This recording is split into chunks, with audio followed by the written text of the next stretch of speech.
Même si on se consacre principalement plus au scandale qu'à la musique dans la K-pop en ce moment, sachez que dans cet univers se cachent pas mal de pépites musicales avec des paroles beaucoup plus lourdes qu'on ne le pense. On va parler aujourd'hui d'événements tragiques, de satire politique, de meurtres et d'amour, mais surtout nous allons parler des messages derrière les paroles de certaines musiques de K-pop.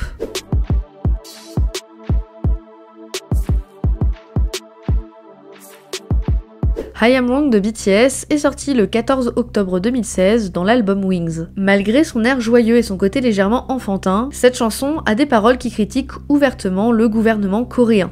Et particulièrement le scandale politique impliquant l'ancienne présidente Park Geun-hye et Choi Soon-sil, la fille d'un chef de secte. Pour comprendre, parce que certains sont peut-être perdus, je vais essayer de résumer rapidement. Après que Park Geun-hye ait perdu sa maman à un jeune âge, le père de Choi Soon-sil, chef d'une secte qui mélangeait des éléments du christianisme, du bouddhisme et du chamanisme traditionnel coréen, est devenu son mentor spirituel. Elle s'est également liée d'amitié avec sa fille, qui se nomme Choi Soon-sil. Et plus tard, Park Geun-hye, qui était présidente de la Corée du Sud à ce moment, a admis qu'elle avait partagé des documents confidentiels, tels que des brouillons de discours, à cette fameuse Choi Soon-sil. Évidemment, c'est devenu le scandale politique du moment. Dans la musique I Am Wrong de BTS, la phrase « Ai-je tort » est chantée à répétition. Et ce serait une façon de dire que le gouvernement n'a pas l'impression d'être en faute. Au lieu de cela, ils continuent à dissimuler les faits et à ne pas admettre leur culpabilité. BTS et leur agence n'ont pas directement déclaré que la chanson faisait référence au scandale. Et il est juste possible que ce soit une coïncidence. Cependant, le moment de la sortie de la chanson semble indiquer qu'il s'agit bien d'un commentaire sur l'état des affaires politiques en Corée du Sud. Et quand BTS a interprété la chanson de manière inattendue dans l'émission de MBC Music Core au milieu du scandale politique,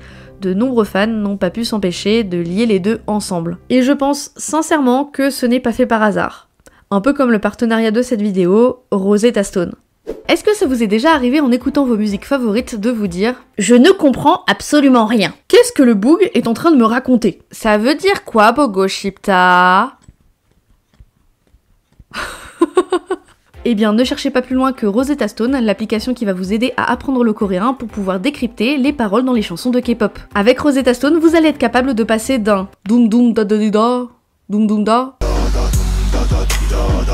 à un je comprends chaque mot et je peux les chanter comme un pro en un rien de temps. Ce que j'adore avec cette application, c'est que tu peux choisir dès le début ton objectif en coréen. Tu peux commencer avec un niveau débutant pour apprendre, comme avec un niveau expert pour juste ne pas perdre tes connaissances. C'est fini ce moment assez gênant quand tu te rends compte un peu trop tard que la chanson Love Talk de Wavy parle en réalité de fesses.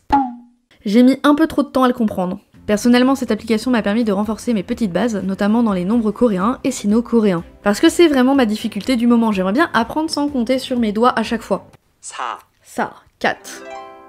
J'ai tendance à le confondre avec le 3, le 4 parfois. O, 5. Wouh! Heureusement, la méthode d'apprentissage de Rosetta Stone est hyper intuitive et te permet de comprendre la langue. Grâce à mon lien, tu as le droit à moins 50% sur tous les abonnements Rosetta Stone, y compris l'abonnement Lifetime qui te donne accès à 24 langues à vie sur l'application. C'est vraiment un bon plan et il te suffit de cliquer sur le lien en description ou alors en commentaire épinglé pour pouvoir y accéder. Alors la prochaine fois que vous écouterez votre chanson préférée de BTS, Blackpink ou Stray Kids, n'hésite pas à penser à Rosetta Stone qui te fait passer du statut de fan confus à celui de super fan qui sait ce qu'il chante.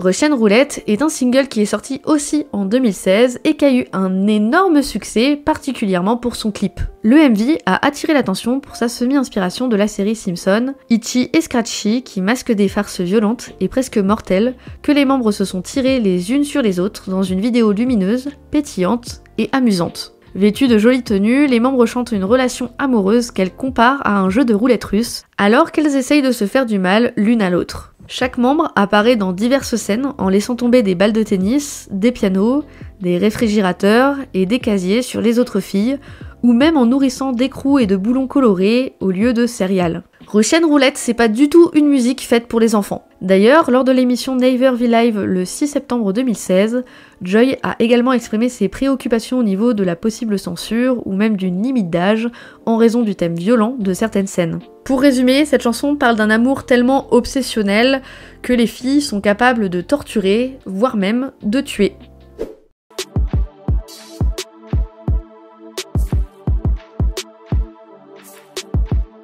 Ring by Ring est la chanson d'ouverture et la chanson titre du premier mini-album de Billie, The Village of Perception, chapitre 1, sorti en 2021. Contrairement aux deux premières musiques de la vidéo, celle-ci n'a pas du tout pour ambition de cacher son côté sombre, puisqu'elle est plutôt glauque, même simplement dans le musical. Je trouve juste qu'on n'en parle pas assez. Les paroles parlent clairement d'un mystère autour d'un meurtre.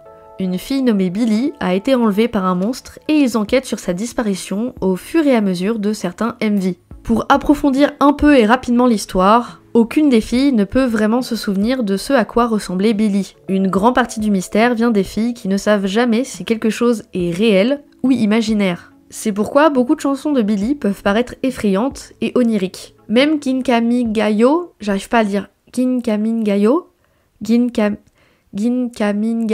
bref, la chanson que tout le monde connaît, même cette chanson parle d'un monde étrange où ils pensent que Billie aurait pu disparaître et ils veulent y aller pour essayer de la retrouver. Un peu comme Dreamcatcher, il y a une timeline super intéressante autour de Billie dont personne ne fait vraiment attention et je trouve que c'est vraiment dommage. Puisqu'en plus de ça, les messages cachés sont assez mystérieux et effrayants.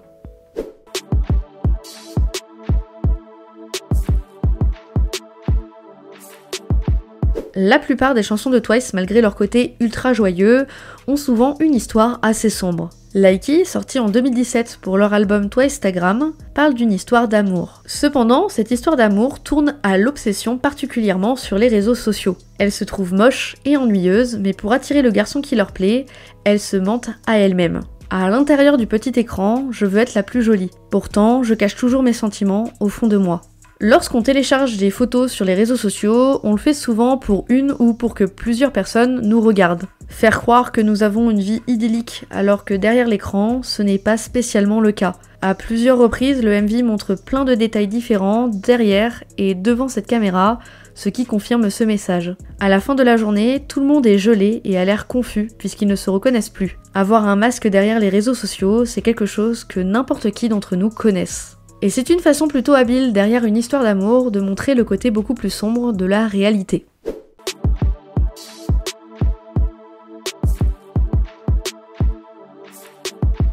La chanson Mindless, j'arrive pas à le dire. La chanson Mindless de Woods, vous allez faire avec ça, est sortie il y a 4 ans et exprime le fait de savoir qui nous sommes réellement. Du moins, c'est ce qui est exprimé dans les paroles.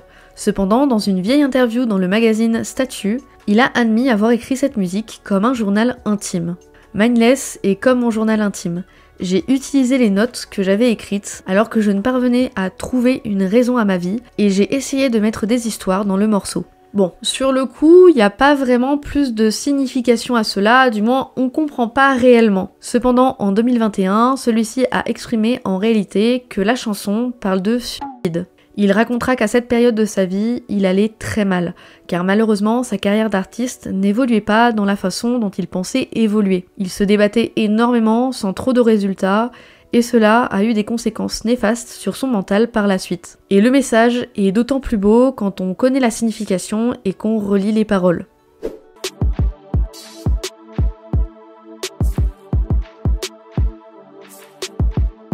Je pense que la plupart d'entre vous connaissent cette musique et la signification. C'était impossible pour moi de ne pas en parler dans la première partie de ce style de vidéo.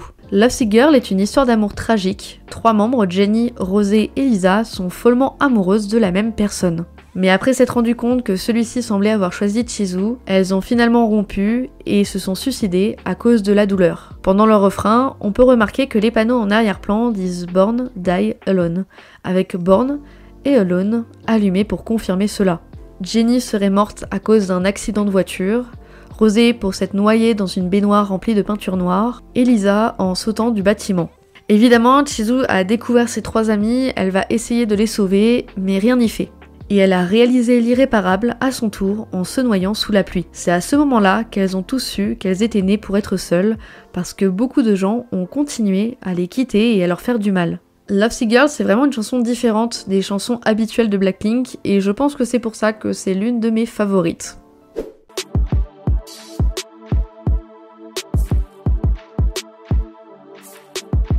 Je pense que beaucoup d'entre vous connaissent aussi Nude de G-Idol. Bon, outre le fait qu'il y a énormément de références au départ de Soojin entre Marilyn Monroe ou même le personnage animé, c'est aussi une musique avec des paroles vraiment profondes. La chanson parle d'une protagoniste qui a confiance en son corps et qui ne se soucie pas des normes ou des jugements de la société. Les paroles encouragent également les gens à sortir des sentiers battus et à ne pas juger les autres en fonction de leur apparence ou de leur choix. Je suis née nue, mais tu as un esprit pervers. C'est plus ou moins comment on pourrait traduire en français la dernière phrase de cette chanson. Cependant, malgré tout, cette chanson a eu un grand impact en Corée du Sud sur les réseaux sociaux. Le nom du groupe G-Idol se dit en coréen Yoja Idol, ce qui veut dire femme idol, idol féminine. Donc quand des pervers décident de noter nude de idol féminine, ces personnes tombent automatiquement sur la chanson et pas sur des photos compromettantes. Ce qui est, en plus d'être un gros fuck pour les pervers qui n'arrivent pas à trouver leurs photos, est une façon de les réprimander. Et je trouve ça génial.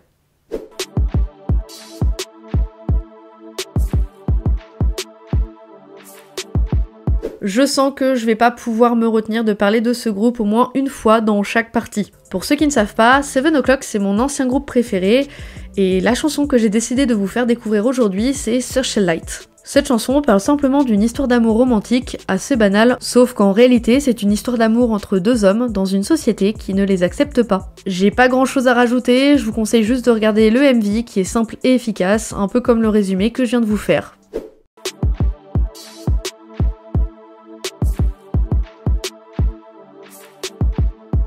Derrière cette musique plutôt sympa et colorée, les paroles ont sûrement pour beaucoup de personnes été parmi les paroles les plus sombres. En réalité, cette chanson parle de sa sexualisation dans l'industrie de la K-pop, et particulièrement quand elle était jeune. Elle parle des pervers âgés qui lui souriaient sans qu'elle comprenne pourquoi, de ses petites tenues, de son âge, du fait qu'elle n'avait pas le choix de le faire, et surtout, elle sous-entend la prostitution à plusieurs reprises. C'est un des MV de Yeonna les plus bizarres quand tu ne comprends pas le sens, mais un des plus poignants quand tu connais les paroles et le message derrière. Que ce soit quand elle se cache derrière ce mur, quand elle répète à plusieurs reprises de prendre soin d'elle avec une petite robe blanche et un bug musical, quand elle arrête de danser, ou encore quand elle est sur une autre planète dans l'espoir de partir loin de cette réalité. Vraiment, essayez de revoir le clip avec les paroles en ayant cette idée en tête et vous allez voir, ce sera plus du tout la même chose.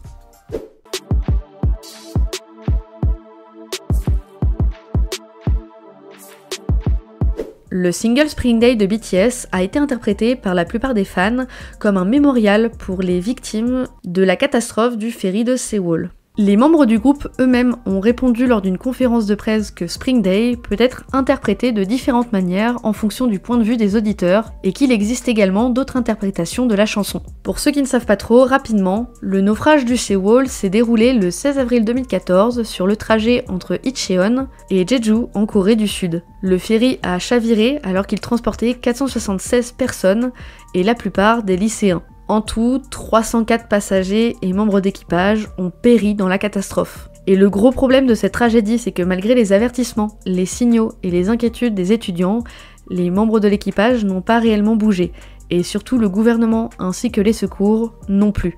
Je vous conseille la vidéo de Togen ou celle de Horia sur le sujet, car c'est vraiment intéressant et je pense que cette histoire doit être connue et doit être mise en avant. Pour en revenir à Spring Day, les paroles pourraient exprimer les pensées et les sentiments des parents et les autres proches des élèves qui sont morts. Peut-être que pour eux, la vie est comme un hiver enneigé qui ne semble jamais finir. En plus de cela, la pile de linge où Suga se trouve pourrait signifier le nombre de décès du naufrage. Le fait de voir Jungkook vouloir s'enfuir et finalement trouver d'autres portes, et surtout le train qui part sans lui, pourrait aussi exprimer le sentiment des jeunes pendant le naufrage. Bref, encore une musique qu'on écoute sans réellement connaître le message derrière, et c'est ça que j'adore avec ce style de chanson. D'ailleurs, sachez-le, il y aura une partie 2 sur le sujet, car je trouve que c'est extrêmement important et intéressant d'en parler. N'hésitez pas à me donner vos idées de chansons qui ont des significations plutôt cool en commentaire, n'hésitez pas à liker pour me soutenir, à vous abonner si vous avez envie et si ça vous plaît ce genre de vidéo. Et on se retrouve bientôt pour une prochaine vidéo. Et d'ailleurs, n'hésitez pas en commentaire à mettre merci Rosetta Stone, parce que mine de rien, ils me soutiennent de ouf dans certaines de mes vidéos et depuis un petit moment, donc c'est la moindre des choses. Let's go, je compte sur vous en commentaire. On va être tous ensemble, on va mettre merci Rosetta Stone. Let's go avec un petit emoji. Voilà.